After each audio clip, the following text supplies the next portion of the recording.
Hey guys, Dr. Sean here with The Active Life. Today we're going to be talking about your brute tip of the day, which is going to be demystifying how you should warm up, how you should cool down, when you should be stretching, what you should be stretching, how to roll out, and when to roll out. All right, so today Dr. Jeremy and I are going to talk to you guys about foam rolling versus stretching and how to warm up, how to cool down. So first and foremost, what does a foam roller do? You guys need to understand this is a foam roller, right? The ones that cost like $10 work the same way as the ones that cost like $80. The difference is usually going to be how long they're going to last for you. So that being said, the best things that a foam roller does is, number one, fluid transport. We can move fluid from far away from the heart to closer to the heart in a more expeditious way than just walking or moving would. The second thing it's going to do is nervous system modulation. So when foam rolling before a workout, right?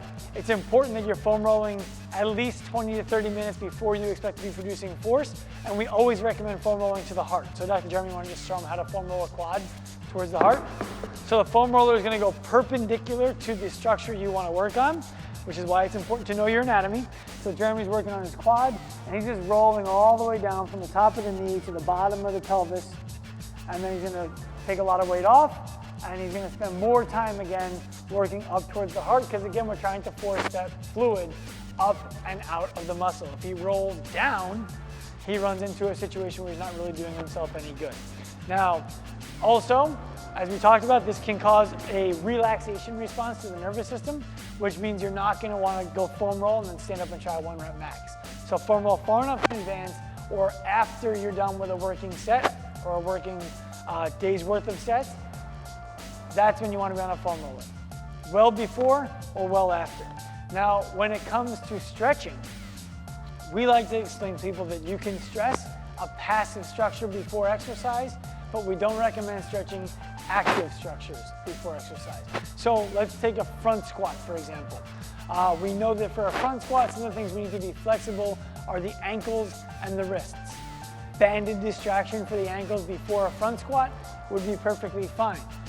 Stretching of the forearms, like Dr. Jeremy showed you, with the palms up or the palms down, right? We can go to a position here and just kind of put some force through those forearms so the wrists feel more flexible.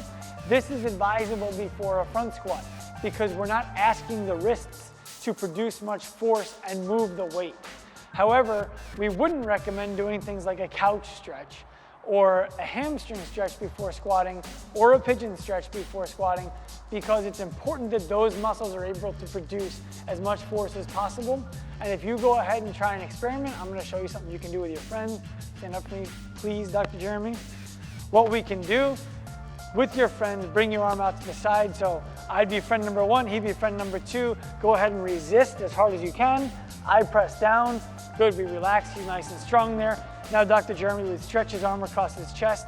Hold that there for about 30 seconds. Make sure he's getting a nice stretch through here. Bring your arm back out, 30 seconds are up. And then I want friend number one to once again try to lower the arm on friend number two.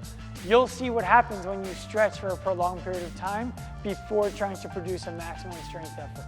So, the easy answer to your question, passive flexibility work like stretching statically is fine on passive structures prior to workouts. Active flexibility stuff like dynamic warm-ups are best for active structures prior to an effort. Until next time, this is Dr. Sean, Dr. Jeremy with your brute tip on warming up and cooling down.